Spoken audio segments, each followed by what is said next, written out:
माझे कॅबिनेट मंत्री सुभाष देसाई साहेब होते, पत्रकार माहित नाही ते. तर इट इज म्हणजे ड्युटी असते, राज्यमंत्र्यांनी जाऊन कॅबिनेट मंत्र्याला भेटावं, सांगायचं की साहेब मी तुमच्या सोबत काम करतोय राज्यमंत्री म्हणून, अधिकार वाटप असतात आणि मग खात्याचं कामकाज सुरू केलं जातं. मी सुभाष देसाई साहेबांना भेटायला गेलो आणि ते फार भावनिक झाले. म्हणजे कदम साहेबांचे माझे फार संबंध चांगले होते. I am sorry, I am just gonna speak two more lines in Marathi.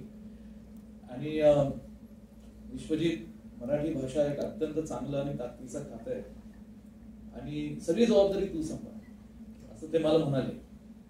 मी खुश झालो. म्हटलं असं कोणतरी कॅबिनेट मंत्री भेटलाय म्हणजे म्हणाले की विश्वजित सगळ्या खात्याची जबाबदारी तू सांभाळ. आणि त्यावेळेस प्राजक्ता लवंगरे मॅडम IAS अधिकारी या आमच्या खात्याच्या सचिव होत्या.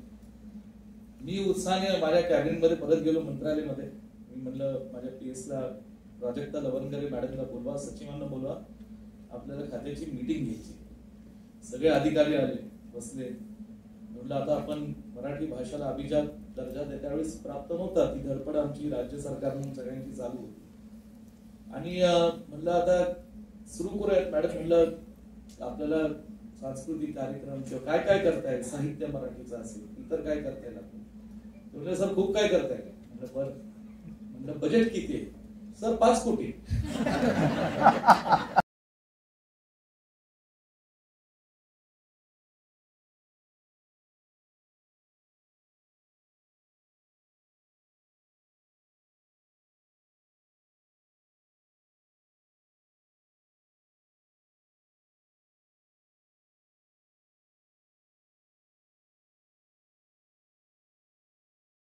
Future pathways. Dignitaries on end of the dais. Maharashtra is the land of saints, patriots and revolutionaries. It is teeming with extraordinary personalities and our beloved Honorable Chancellor Dr. Patangravji Kadam Sahib is certainly one of them. या ठिकाणी आपले बुवा बसलेले. बुवा सांगतात देवाकडे नाही, पण बुवा देव पाठीशी उभा केल्याशिवाय कार्यसिद्धीला जात नाही. हीच भावना मनामध्ये घेऊन या सगळ्या कार्यांचा आरंभ केलेला आहे. ज्या माणसानं माणसांच्या चालत्या बोलत्या गुड्या उभ्या केल्या त्या डॉक्टर पतंगरावजी कदम साहेबांच्या पावन पवित्र स्मृतीला विनम्र अभिवादन करतो. Experts from across India, and not just across India but internationally also. I mean the galaxy of the speakers, distinguished faculty members who have come. I think the conference is going to be a grand success with such a elite, distinguished resource faculty.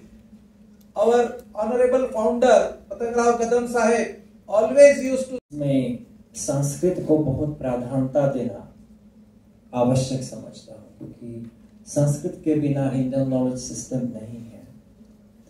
तो ये जो आयोजन है और ये जो आयोजक हैं उनसे मैं अपना वो सभी की तरफ से संस्कृत को प्राधान्यता दी जाएगी.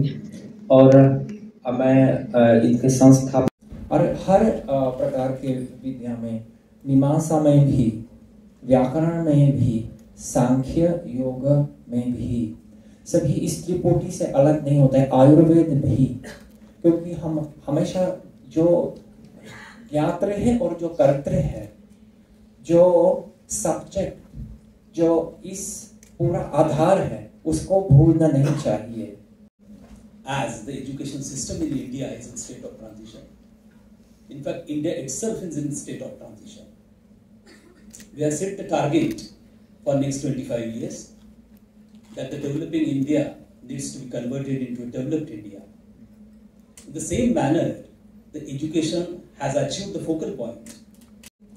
In the first phase, we introduced this national education policy in the autonomous colleges. We have 211 autonomous colleges after Tamil Nadu, second highest in the state of Maharashtra. We introduced the NEP in the autonomous colleges in the first phase, and we have done a review of Indian knowledge system. And since it is very core, यासाठी तुम्हाला सांगतो. एक recently पुस्तक आलं, कदम साहेब तुम्ही नक्की वाचा. Walter Lindner नावाचे जर्मन अँबॅसेडर होते, भारतामध्ये त्यांची पोस्टिंग होती. त्यांनी आता रिसेंटली एक पुस्तक लिहिलं आहे. त्या पुस्तकाचं नाव आहे what West should learn from India. त्या पश्चिमी जगाने भारताकडनं काय शिकलं पाहिजे. तुम्हाला कल्पना आहे की आपल्याविषयी, जसं आता भूषण पटवर्धन सर आणि मी बोलत होतो, भारताच्या अर्थव्यवस्थेविषयी एक प्रकारची क्युरिओसिटी, एक प्रकारचा उत्साह हा पश्चिमी जगतामध्ये आहे. They all are look at us. आम्ही पुढच्या 25 वर्षांसाठी एक मोठा ब्रॉड प्लॅन डिझाईन केलाय. हा अमृत काळ आहे पुढच्या 25 वर्षांचा, आणि त्यामध्ये आम्हाला ते टार्गेट अचीव्ह करायचं आहे. त्यासाठी काही पिलर्स आयडेंटिफाय केले गेले. त्यामधला एक महत्वाचा पिलर म्हणून आपण एज्युकेशनकडे पाहतो आहोत, आणि एज्युकेशनमध्ये काही ट्रान्सफॉर्मेटिव्ह चेंजेस आपल्याला आणायचे. हे इथले बरेचसे आक्रमक इथं सेटल झाले, काही चालले गेले, परंतु यांनी एक अत्यंत भयानक गोष्ट आपल्याकडे सोडली, आणि ती होती मानसिक गुलामगिरीची. जे काय चांगलं घडलंय ते फक्त पश्चिमी भूमीवरती घडलंय. आपल्याकडे काहीच घडलं गेलं नाही. दुर्दैवाने हेच आम्हाला लहानपणापासून शिकवलं गेलं. यासाठी तुम्हाला सांगतो, एक रिसेंटली पुस्तक आलं, कदम साहेब तुम्ही नक्की वाचा. वॉल्टर लिंडर नावाचे जर्मन अँबॅसेडर होते, भारतामध्ये त्यांची पोस्टिंग होती.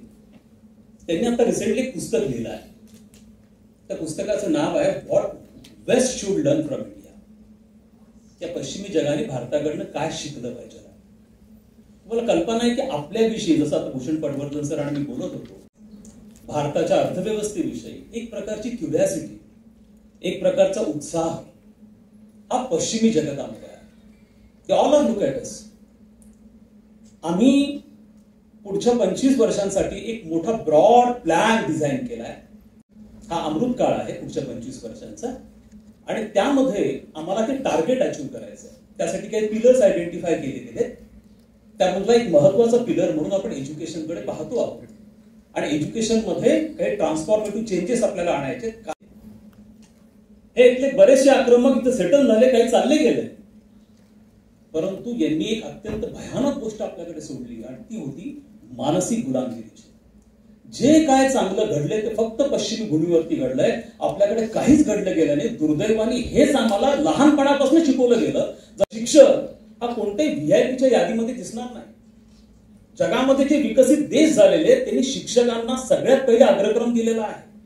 अमेरिकेसह चीन पर्यंत व्हीआयपीच्या लिस्टमध्ये शिक्षकांचा समावेश होतीच आहे की आपण काही गोष्टी आपल्या दैनंदिन व्यवहारामध्ये सुद्धा आणू शकतो, ज्याच्या माध्यमातून आम्ही आमच्या येणाऱ्या जनरेशनवरती संस्कार करू.